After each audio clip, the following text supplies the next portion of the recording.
Halo, baik, terima kasih. Nama saya Cindy Cynthia Kompohyang, NIM 200911021113. Nah, kali ini saya akan mereview atau mengulas salah satu buku yang berjudul dengan Sapiens. Oke, buku Sapiens ini riwayat singkatnya adalah Umat Manusia, yang penulisnya yaitu Dr. Yuval Noah Harari. Selama 2,5 juta tahun dan punah di bumi, sampai akhirnya tersisa satu Homo sapiens, manusia bijaksana, sejak seratusan ribu tahun yang lalu.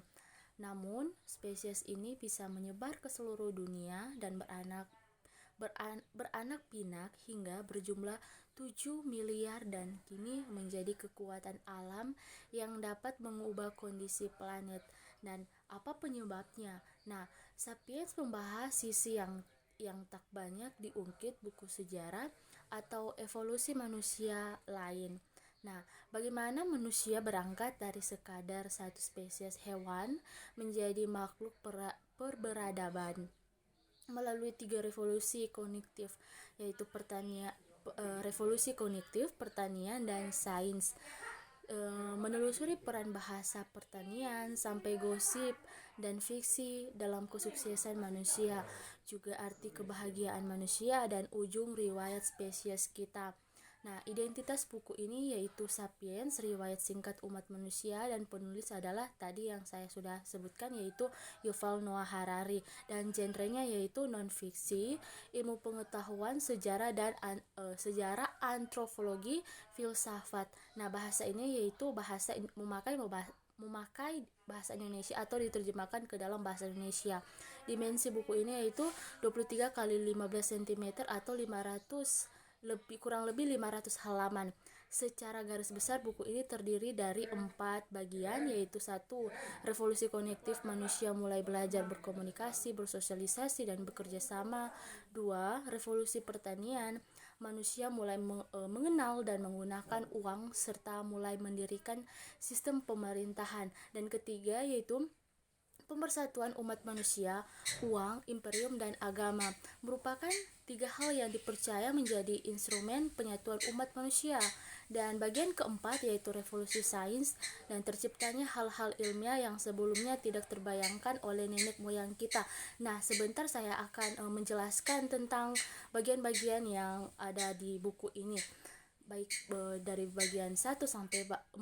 Pembahasannya mudah dipahami, dan juga karena sebagian besar yang dibahas sudah menjadi pengetahuan umum, ditambah dengan terjemahan yang baik, adanya ilustrasi, tabel riset, dan selipan-selipan humor sebagai buku bergenre non-fiksi. Buku ini bisa bikin nagih untuk terus baca, terus dibaca. Recommended if you're looking for a non-fiction read. Oke, namun ada hal-hal yang disampaikan oleh Harari terkait identitas manusia saat ini, kemanusiaan dan agama yang membuat saya kurang nyaman saat membacanya. Tapi mungkin di saat seperti inilah kita harus pandai-pandai memfilter apa yang kita terima atau baca. Ambil hal-hal positifnya dan abaikan hal-hal yang negatifnya. Nah, selain itu bagi saya buku ini tidak sesuai dengan ekspektasi saya sebelumnya kepada buku ini. Beberapa bagian pembahasannya terasa lompat-lompat alias tidak fokus. Terlalu banyak topik yang dibahas, jadinya pembahasan mengenai sapiensnya itu sendiri jadi kurang memuaskan karena tidak sedetail yang saya harapkan. Tapi bisa dimaklumi mengingat pada judulnya saja ada kata singkatnya. Nah, buku yang ditulis Yuval Noah Harari, seorang pakar sejarah ini, membahas sejarah aktor utama dalam kehidupan dunia saat ini. Nah, sapiens yaitu kita sebagai umat manusia yang ada di dunia ini sekarang ini, pada zaman sekarang ini. Inilah satu-satunya spesies manusia yang menurut penulis mampu bertahan sejauh ini. Beberapa revolusi yang sudah terjadi dalam sejarah umat manusia perlu dicatat bahwa buku ini bukan murni berisi isi kumpulan fakta-fakta sejarah. Di dalamnya sudah tercampur dengan opini pribadi penulisnya. Seorang pengkritik Yuval Harari bahkan menuduhnya telah menulis dengan berdasarkan pada spekulasi. Tiga revolusi penting Yuval menyatakan bahwa riwayat hidup manusia atau disebut juga dengan genus Homo sudah dimulai sejak 2,4 juta tahun yang lalu. Namun, sejarah hidup manusia spesies sapiens baru dimulai 150.000 tahun yang lalu. Sapiens merupakan satu-satunya spesies Homo yang mampu bertahan sampai hari ini. Sampai saat ini, Sapiens juga mengalami 3 revolusi yang mengubah perjalanan hidup umat manusia. Revolusi pertama adalah revolusi kognitif. Pada masa ini, otak Sapiens mulai berkembang sehingga mampu melakukan segala sesuatu dengan cara yang baru. Nah, Sapiens mampu menghasilkan berbagai teknologi baru yang membuat kehidupan semakin mudah. Nah, dalam buku Sapiens ini, Harari menulis tentang revolusi kognitif yang terjadi 70.000 tahun yang lalu ketika Homo sapiens menggantikan saingannya Neanderthal dan spesies lain dari genus Homo, mengembangkan keterampilan bahasa dan masyarakat terstruktur. Kemudian membuatnya naik sebagai predator puncak, dibantu oleh revolusi pertanian serta dipercepat oleh revolusi sains yang memungkinkan manusia mendekati penguasaan atas lingkungannya. Buku-bukunya juga meneliti kemungkinan konsekuensi dari dunia bioteknologi futuristik, di mana organisme biologis cerdas dilampaui oleh ciptaan mereka sendiri. Nah, membahas tentang buku ini, riwayat singkat umat manusia, yaitu tadi Yuval Noah Harari yang meraih gelar PhD sejarah dari dari Oxford University. Nah, sekarang beliau menjadi salah satu dosen di universitas, kalau tidak salah, Ibrani Yerusalem dengan spesialis sejarah dunia. Nah, ini kalau menjelaskan tentang buku ini buku tentang apa sih? Nah, ini buku sejarah yang menceritakan asal-usul manusia. Kembali lagi saya jelaskan, menceritakan tentang sejarah yang asal-usul manusia dengan menggunakan pendekatan teori evolusi. Banyak spesies manusia yang ada di masa lalu, dari mulai Homo rudolfensis, Homo ergaster, sampai Homo sapiens, dan menurut penulisnya semua spesies tersebut sudah punah kecuali satu, yaitu Homo sapiens, dan masih ada sampai saat ini, yaitu umat manusia yang ada di dunia saat ini. Nah, kita adalah sapiens, kita adalah Homo sapiens. Nah, dalam buku ini banyak dibahas kenapa Homo sapiens yang bertahan sampai sekarang dan menguasai bumi. Kenapa bukan sapiens yang spesies yang lain. Buku ini juga membahas perkembangan umat manusia yang awalnya primitif sampai bisa membangun peradaban melalui 3 proses revolusi, yaitu revolusi kognitif, revolusi pertanian, dan revolusi sains yang saya sudah katakan tadi. Dan kapan dan di mana buku ini terbit? Nah, buku ini pertama kali diterbitkan dalam bahasa Ibrani di Israel pada tahun 2011 yang lalu, dan diterbitkan lagi pada tahun 2014 dengan dalam bahasa Inggris, dan sudah diterjemahkan ke dalam kurang lebih 45 bahasa. Nah, salah satunya adalah bahasa Indonesia. Kalau mau kenapa memilih buku ini, ya karena kami diberi tugas untuk mereview salah satu buku, dan termasuk buku ini untuk mid semester. Nah, direkomendasikan oleh bos-bos terbesar, yaitu bos CEO Facebook, Bill Gates, bosnya Microsoft, dan bahkan mantan presiden Amerika Serikat, yaitu Barack Obama. Nah, buku ini juga terkenal laku dan sudah menjadi international bestseller. Jadinya bahasanya juga ringan, banyak membahas hal-hal mendasar dalam kehidupan yang bikin aku awalnya tidak tahu segala hal tentang itu, tentang segala hal dan menjadi tahu dan lebih mengerti. Nah, baca buku ini rasanya seperti keliling dunia karena banyak menceritakan tentang sejarah manusia yang bukan hanya di satu tempat tapi hampir setiap benua. Hal menarik dalam buku ini yaitu buku ini banyak membahas tentang keunggulan manusia dibanding spesies atau makhluk yang lain di bumi. Salah satunya di halaman 29, nanti kalian baca kalau kalian tertarik dengan buku ini. Di situ disebutkan kalau sapiens atau spesies umat manusia yang hidup saat ini dapat bekerja sama dalam cara-cara yang luar biasa luwes dengan orang asing yang tak terhitung banyaknya. Itulah mengapa sapiens menguasai dunia, sementara ya semut memakan sisa-sisa kita dan simpanse terkurung dalam kebun binatang yang sudah kita lihat dan laboratorium penelitian. Jadi aku sebagai manusia lebih bersyukur karena diciptakan ya sebagai manusia. Selain itu, di akhir buku ini dibahas tentang makna kebahagiaan. Kebahagiaan bukanlah surplus momen nikmat dibandingkan momen tidak nikmat. Kebahagiaan justru terdiri atas memandang kehidupan seseorang secara keseluruhan sebagai bermakna dan berarti.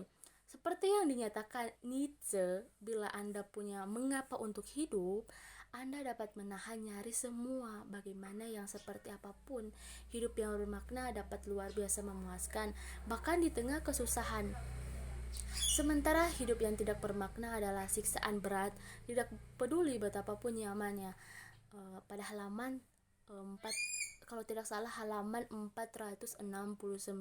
Nah, pada bagian pertama, revolusi kognitif, di sini saya akan menjelaskan bahwa Harari mencoba untuk menyampaikan bagaimana secara historis munculnya sapiens dan kenapa hanya sapiens saja yang dapat melanjutkan sejarah panjang ini dibandingkan dengan makhluk sepergenusan lainnya dalam Homo atau bahkan makhluk lainnya. Revolusi kognitif menjadi bagian penting dalam memicu terjadinya babak-babak revolusi lain di masa selanjutnya. Revolusi kognitif juga menjadi sebab sapiens dapat mulai memikirkan sesuatu yang abstrak hingga membuat tatanan hayal yang memunculkan sebuah kerja kolektif terhadap konsep abstrak yang diyakini dalam tatanan hayal tersebut. Pada bagian kedua yaitu revolusi pertanian. Pada bagian ini Harari mencoba untuk menyampaikan bagaimana sapiens mulai mencurahkan nyaris seluruh waktu dan upayanya untuk memanipulasi kehidupan segelintir spesies hewan dan tumbuhan. Nah, konsep abstrak atau tatanan hayal yang diciptakan oleh sapiens pun semakin dikembangkan untuk mengakomodir masyarakat yang semakin banyak. Kebutuhan dalam pengelolaan kehidupan ini pun juga memicu munculnya konsep abstrak angka yang mempermudah perbendaharaan suatu negara. Hingga pada akhirnya tatanan hayal yang dianut oleh sapiens menciptakan bentuk-bentuk ketidakadilan yang tercatat dalam sejarah seperti status sosial di tengah masyarakat, gender, dan lain sebagainya. Nah, pada bagian ketiga yaitu pemersatuan umat manusia. Nah, kalau dijelaskan ini pada bagian ini Harari mencoba untuk menyampaikan bagaimana melihat sejarah dunia ini tidak hanya dengan mata elang, namun lebih dari itu yaitu melalui satelit mata-mata yang ada di luar angkasa. Nah, peradaban yang ada di bumi ini dari fase awal hingga saat ini jika kita lihat secara menyeluruh, maka umat manusia semakin mengarah kepada persatuan secara global. Suatu hal yang tidak dilakukan oleh spesies manapun yang ada di muka bumi, namun dilakukan oleh sapiens. Selama 3000 tahun terakhir, sapiens semakin berambisi dalam mewujudkan visi global tersebut.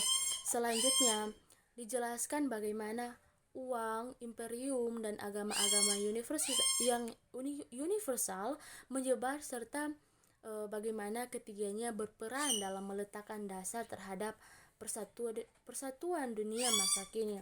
Nah, Pada bagian keempat yaitu revolusi sains. Pada bagian ini Harari mencoba menyampaikan bahwasanya revolusi sains yang terjadi dikarenakan adanya dukungan dari imperium yang cukup masif, walaupun jika ditinjau tujuan imperium adalah hak untuk mencapai kekuasaan yang jauh lebih luas.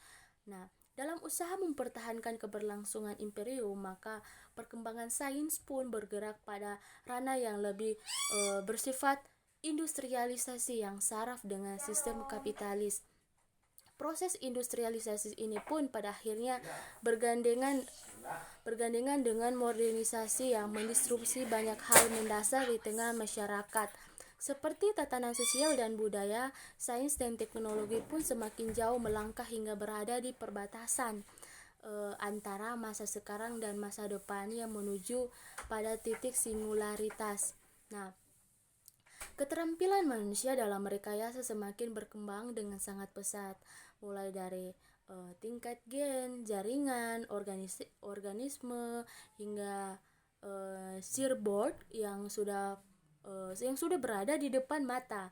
Nah, pendapat aku tentang buku ini, menurut aku ya, kita itu bebas mau baca buku apapun itu, tapi harus selalu memfilter isinya, yaitu banyak pembahasan di buku ini yang setiap kali memunculkan statement selalu menggunakan alasan yang masuk akal, dan aku suka itu, jujur aku suka itu. Tapi di sisi lain ada beberapa hal yang tidak sesuai sama nilai atau kepercayaan aku pribadi. Salah satunya contohnya seperti tentang teori evolusi yang menjadi pendekatan buku ini, karena aku percaya manusia itu berasal dari satu nenek moyang, yaitu Adam dan Hawa, bukan berevolusi dari keras seperti yang disebutkan dalam buku ini.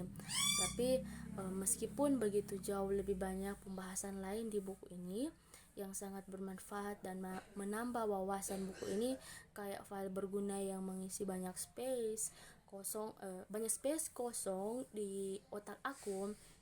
Nah, aku rekomendasiin buku ini buat penggemar buku sejarah yang mau sabar untuk belajar memahami sesuatu dari perspektif orang lain. Nah, karena kalau kita tidak sabar kayak gitu, bakal berhenti baca di awal bab dengan pikiran dan ucapan yang spektif kayak gitu. Iya gitu, masa sih bahaya baca ini buku, sesat.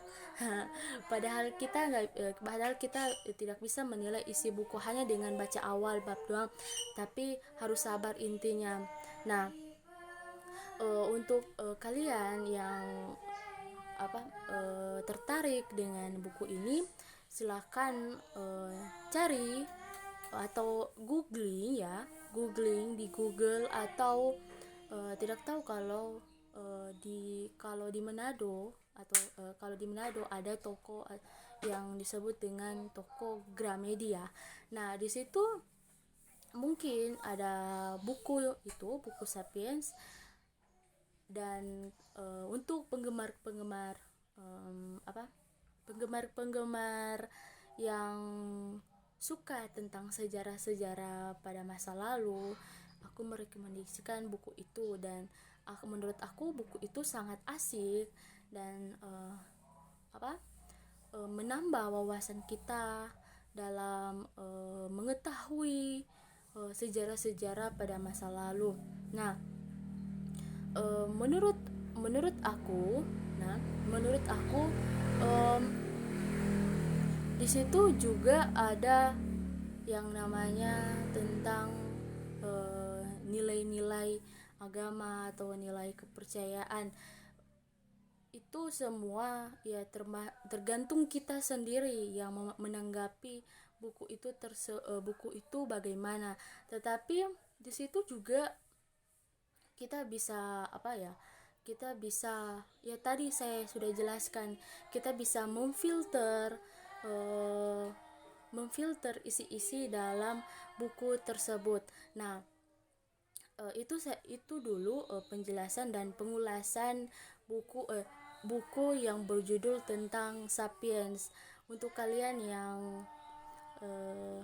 mau dan tertarik dengan buku itu, silakan googling. Maksud saya silakan googling di Google kalian masing-masing. Terima kasih.